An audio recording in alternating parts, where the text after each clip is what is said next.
Hi, I'm Kim Casey Campbell. I am a retired Air Force colonel, and I spent 24 years in the Air Force as an A-10 pilot. The primary mission of the A-10 is close air support. We support the troops on the ground.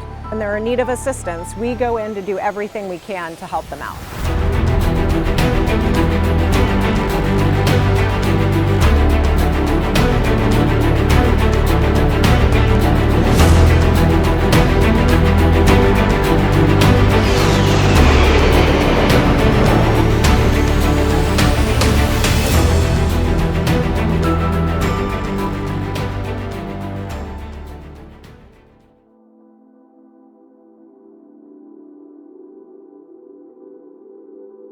When I decided that I was going to be a fighter pilot, this was back in 1986, women weren't actually allowed to be fighter pilots at the time. I didn't know that, my parents didn't tell me that, my teachers didn't tell me that, they just told me to go after what I wanted. And one of my teachers, who was my speech and debate coach, Mrs. Kennett, who was one of those teachers that just believed in you and supported you, and she called a group of us Power Women, because she believed in us and she wanted us, in her words, to go out and change the world.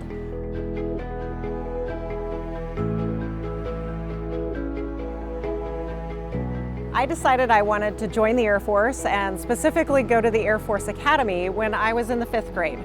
I decided that I wanted to be an astronaut, and I knew that many of the astronauts were pilots, and so I really wanted to become a pilot with the goal eventually of going on to becoming an astronaut someday.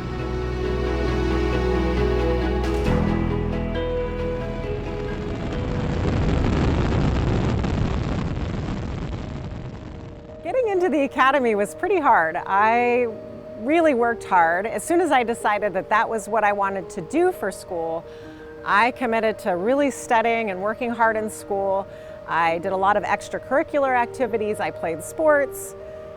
But the academy is still really competitive, and instead of getting that long-awaited acceptance letter that I had hoped for, I instead got a rejection letter from the academy on my very first attempt. I decided that I still really wanted to go to the Air Force Academy, and so that rejection, instead of quitting at that point, I decided that I was going to keep after it. I wrote the Air Force Academy a letter every week letting them know that I was still interested, that this is what I wanted to do, and eventually, 2 months later, I eventually got my acceptance into the Air Force Academy. Probably one of the biggest obstacles that I've had to overcome is actually air sickness, which might be a little surprising for a pilot, but even as a kid, I got car sick. I didn't go on the spinning rides at the fair, but I love to fly.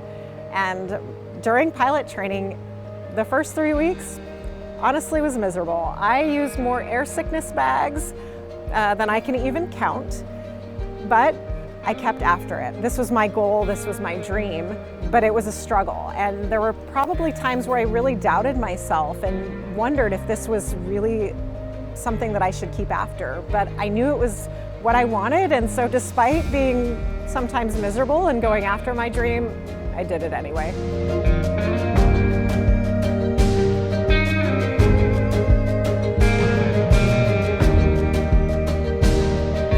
Well, if I think about advice that I would have given myself, or that I would have liked to have told myself, is to not be so hard on yourself, that you're not going to get it perfect or exactly right the first time. And on your path to achieving your dreams and your goals, you are going to fail, likely. You're going to make mistakes, inevitably. And so it is all about what you do in that moment. You know, can you get back up again when you get knocked down? You know, just get back up, dust yourself off, and give it another go.